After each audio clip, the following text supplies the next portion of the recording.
Hi everybody, I'm Gianna Chilla. And this is Angelo Batio, and you're watching Rock by Wild.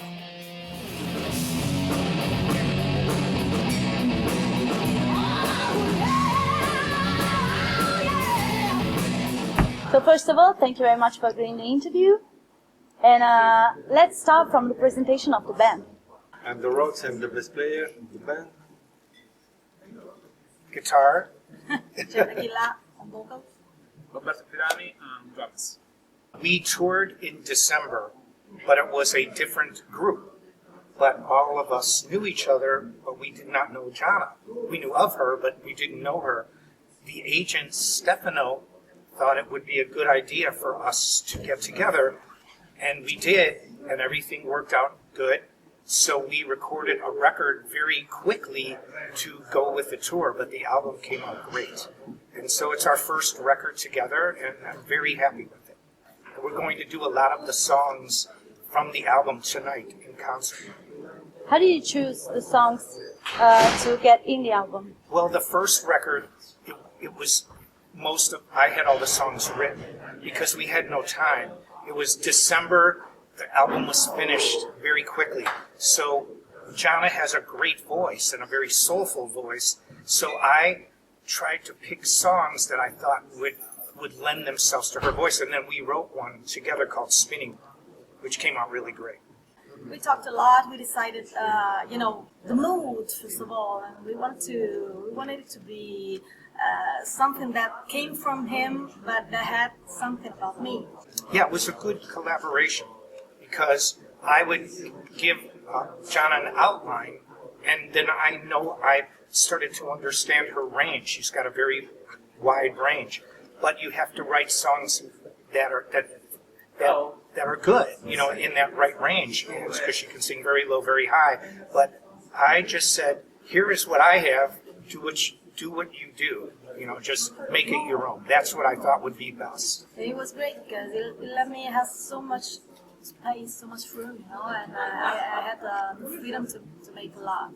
You are known for the voice. We know there's bad feelings about talent shows. Yeah. So, what do you think about it?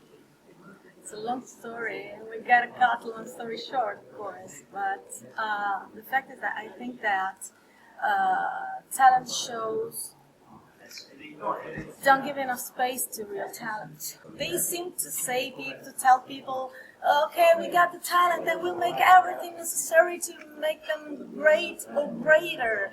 But they don't. They don't give the right songs. They don't give enough power of decision to the talents. The talents know themselves good enough, well enough to decide what to sing and what not.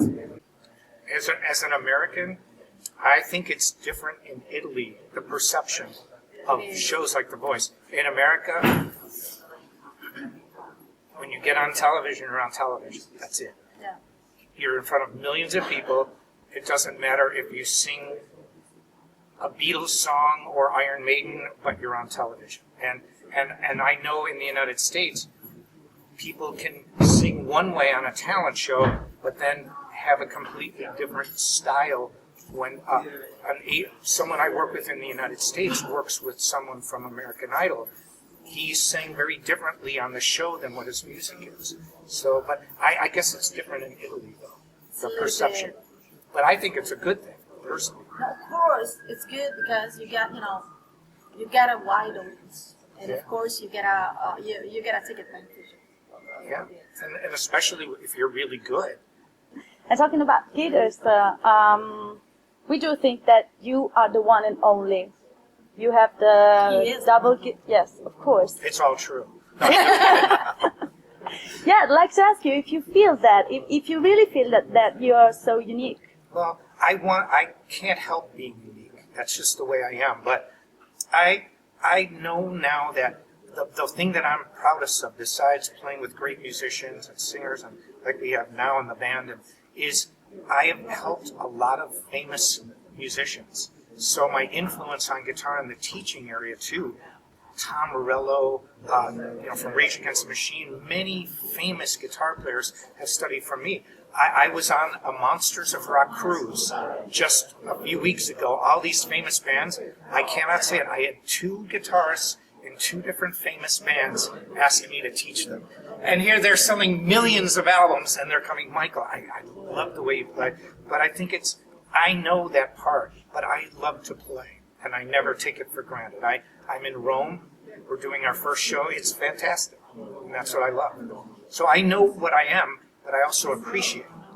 And let me tell you something. Any one of us had the chance to get in contact with big artists that really sell millions, okay? Michael in this way is very, very unique. Also in this way, because he's a person. It's not just a musician, it's a person. And it's not. And I have fun. Talking about guitarists that inspired you, is there anyone you can recall? My inspiration? Well, I have not just musicians as inspirations. I like a lot of different artists. I like artists, painters, architects. There was an architect named Frank Lloyd Wright. He designed buildings in the United States. He was almost 80 years old and could still design buildings well. People, to me, I like great guitar players, but I like not really so much rock ones. People say Jimi Hendrix or Clapton.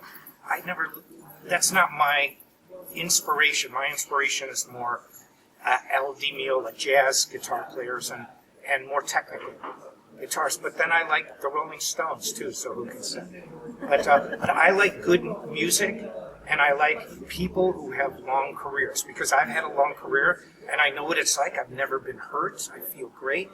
So look at Tony Bennett. He's 87 years old and can still sing great. Those are inspirations to me.